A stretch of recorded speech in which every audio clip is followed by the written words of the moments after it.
Δεν παθαίνει το μοτέρ τίποτα. Όχι. Δεν παθαίνει. Κάποια στιγμή θα καεί προφανώς, αλλά αφού κάνει $15. Άμα ήταν πράσινος θα το βάζω έτσι εννοείται. Ωπω, πρόβλημα. Μην πήγαινε κοντά. Κάτω το σβήσω. Όχι, δεν το σβήνω. Σιγά. Θα το τραβήξουμε. Που κάνει αυγή.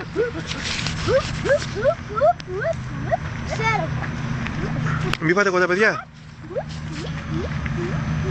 Έλα, το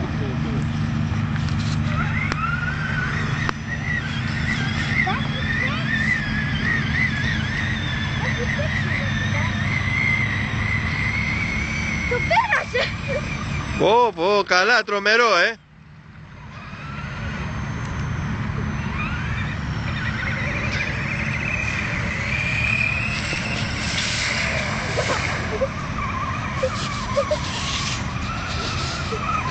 Ρε εσύ αυτό όλο...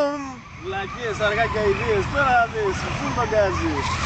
Πρόσω οι μηχανές, σαλπάρουμε. Οι μπαταρίες δεν παθαίνουν τίποτα. Αφού σου λέω τα έχουν παίξει μωρέ όλα. Ξέρεις, μη σου μείνει από μπαταρία μέσα εκεί, τι να κάνεις. Αυτό τσάντο. Πώς θα το βγάλεις. Άμα μείνει εκεί, εντάξει. Φέρουμε με βάρκα.